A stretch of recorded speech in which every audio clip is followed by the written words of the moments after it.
Hello everyone, in this video we are going to talk about the DHCP server backup and recovery. This is part 4 of DHCP configuration. So why do we need a backup of DHCP server? So your DHCP server is working fine and it is providing IP address to your network, but what happens in case if DHCP server is crashed or if DHCP database is corrupted? Because DHCP has a database where you have configured the scope where all the configuration of DHCP is sitting.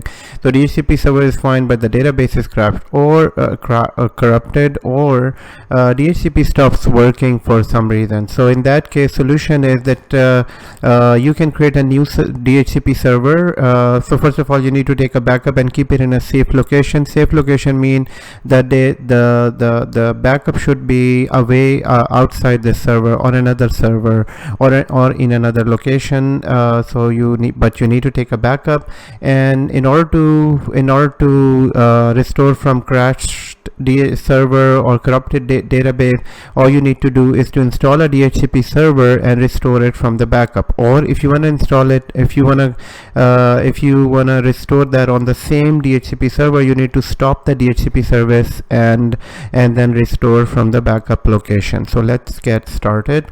So in this case, we have a DHCP server. We have a DHCP server running on this server number 1.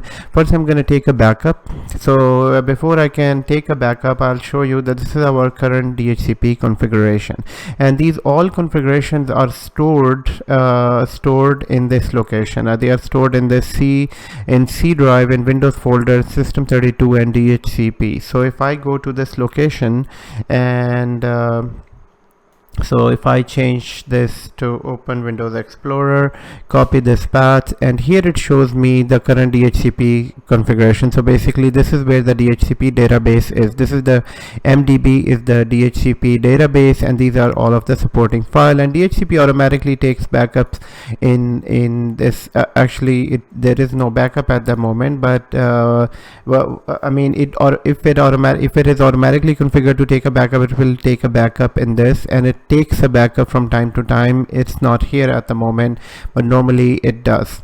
So it's on the same server. Now in order to simulate DHCP crash, what I will do, I will stop DHCP service and delete these files. Once I delete the file, it means that the server is crashed and the database is not available.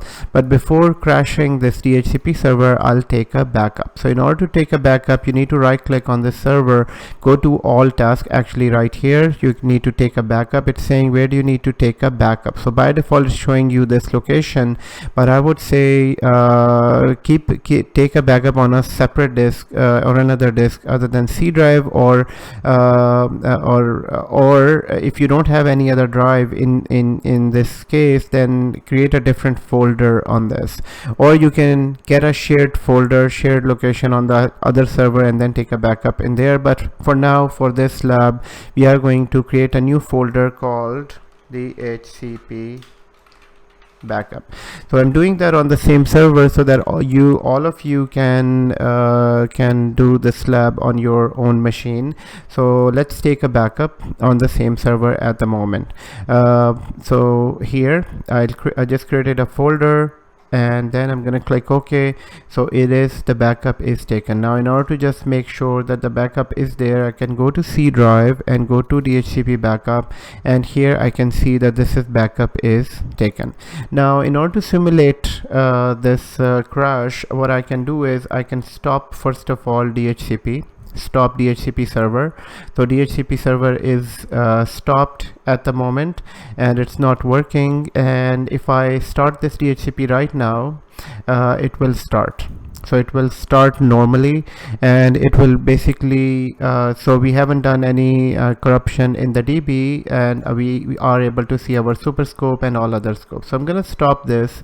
I am going to stop this DHCP, and now I'll go to that location, folder location, where the DHCP is keeping the configuration file, which is in C drive in Windows folder, and within the Windows folder you need to go down to System32, and within System32 you need to go to DHCP location. So DHCP should be right here. And here what I can do, I can delete all these files. So once I delete all these files, you won't be able to delete the file if the server is running, so I stop the server. This is why I am able to delete the file, and all you need to do is now to start the DHCP server. But this time if you start the DHCP server, what it does, it will automatically create a new folder. So it creates a new folder. So it finds out that the previous configuration is not there and created a new folder. It created a new DHCP configuration. So DHCP is working, but we don't have that super scope and our scope information. So it started as a brand new server. So what I can do now, in order to restore our original configuration, we can go to restore and go to our backup location where we backed up, so which is in C drive, and this location. I'm gonna click OK, and it's saying, do you want to restore from the backup? Make sure the backup is there, and then in few moments you will be able to restore DHCP configuration on this. So here if I now so here it's saying it is restored, and if I go here we can find our super scope, and if there are hundreds of scopes there, everything will be restored.